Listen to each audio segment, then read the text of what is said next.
usuje gukurikiye Inzovu TV kandi nizere ko umeze neza aho uherereye hose, waba uri hano mu Rwanda ndetse no hanze.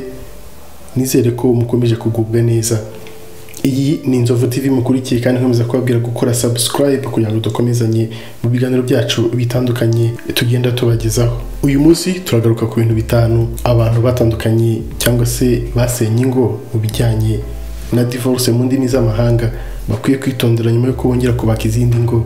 Ubusanzwe gatanya ni ikintu gikomeye kuri buri muntu, yaba ari wowe yaturutseho cyangwa ari mugenzi wawe. Buri muntu ajya gushinga urugo yifuza kugira umuryango kandi wishimye. Iyo habayeho gutandukana ubabazwa nuko ya ntego itagezweho. Nyuma ya gatanya umuntu hanyura mu bihe bikomeye, ariko usanga biba bimuganisha aheza. Ni bisanzwe ku muntu kugira amarangamutima atandukanye bitewe n'icyamubayeho. Kubwa Elizabeth Kubler-Ross, inzobere mu bibanire y'abantu, avuga ko hari ibyiciro umuntu anyuramo nyuma yo gatanya birimo kutumva ibyabaye, uburakari, kumvikana n'uwo mwatandukanye, kugira agahinda gakabije no kwiyakira. Nubwo biba ari ibihe bitoroshye, ariko ubuzima burakomeza ndetse ukaba wakongera no kujya mu rukundo, kuko gutandukana ntibisobanuye ko ubuzima bw'urukundo burangiye. Gusa gutangira undi mubano bisaba kwitonda kugira ngo uwo utangiye utazahungabana bitewe n'ibisigisigi iby'uwa mbere. Ibi rero tujye kugarukaho ni bimwe mu bintu bitanu ukwiye kwitaho mbere yo gutangira urukundo rushya, nyuma y'uko urwa mbere cyangwa se urwo rusanzwe urimo urusenyutse cyangwa se rutagenze neza. Icya mbere mu byo ukwiye kwitondera ni igihe. No mu buzima busanzwe igihe ni ingenzi. Aha nanone ariko mu bijyanye n'imbwibi ni ingenzi cyane mu kumenya niba witeguye kujya mu rukundo rushya. Icyo bigufasha ni ukureba niba warihaye igihe gihagije cyo kwiyakira kuri gatanya wagize cyangwa se mu bihe usohotsemo. Biba byiza iyo uvuye mu rukundo kudahita utangira urundi rushya, kuko ushobora gusanga utarakira ko rwa rundi rwarangiye, bikaba byatuma n'urushya ugiyemo rwangirika kuko uvanga ibishya ndetse n'ibyashize. Iyo wihaye igihe kirekire cyo kubanza kwiyakira, bituma ukora ibyo watekerejeho, ugafata n'umwanya wo gutekereza ku mukunzi mushya. Naho iyo uhubutse ushobora gufata uwo ubonye wese cyangwa utamukunze ari ibintu byo kwishakira ubuhungiro gusa. Icya kabiri mu byo ukwiye kwitondera ni abana. Nubwo ibijyanye n'urukundo rwawe ari ubuzima bwawe bwite, ariko rushobora kugira aho ruhurira n'abakuri hafi.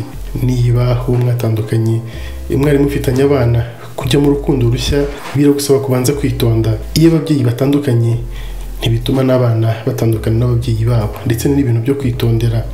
Baba bagomba gukomeza kubabona nk'uko bikwiye, kandi bisaba no gukomeza kubereka urukundo, kuko bo ntibaba bumva uburyo mwatandukanye.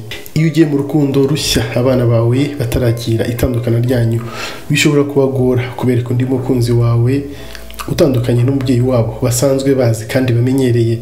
Ibi bikaba byabaviramo kumwanga cyane, bitewe n'uko bashobora kwiyumvisha ko ari we ntandaro yo kuba ababyeyi babo baratandukanye.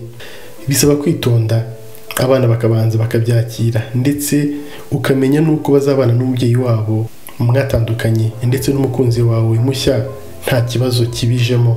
Icya gatatu cyo kwitondera ni uwahoze ari umukunzi wawe. Nubwo mujya guhana gatanya mwabyumvikanyeho, ariko mwahoze mubana, iyo yumvise ko uri mu rukundo bishobora kumutera gufuha, bikaba byatuma akwima uburenganzira ku bana, akabereka ko ari wowe nyirabayazana ku bibazo byose mwagiranye hambere, bigatuma ndetse mugeraho gushwana mugatandukana. Ibi bisaba kugira uko ubyitwaramo ku buryo umubano wawe mushya utazamutera ishyari, ndetse ukareba neza niba mudashobora kwiyunga no gusubirana mbere yo kujya ahandi. Biba byiza kugutekereza ko mwatandukanye.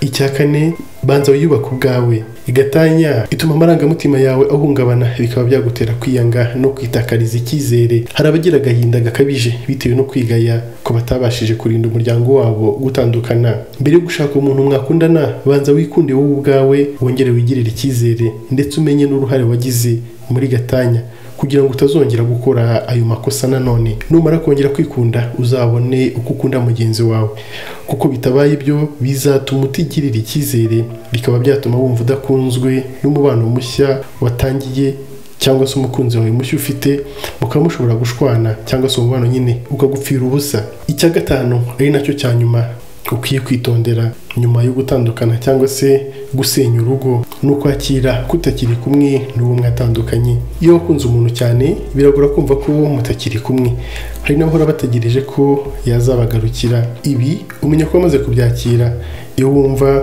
wabana n'undi kandi umwizeye, kandi ko mwatandukanye utamukeneye nk'umukunzi wawe cyangwa se adari mu buzima bwawe, nta kibazo ushobora kugira. Biba byiza rero kubanza kwikuramo uwa mbere iyo utangiye urukundo rushya. Ukimutekereza bituma utangira kugiranya abantu babiri, ibi bikaba bituma uwo muri kumwe atanezerwa ndetse nawe ukabona utanyuzwe. Kambashimwe mwese mubana natwe kandi mugakurikira ibiganiro tubategurira ku Nzovu TV. Mukomeze gukora subscribe munakurikira ibiganiro tubategurira, nakagaruka.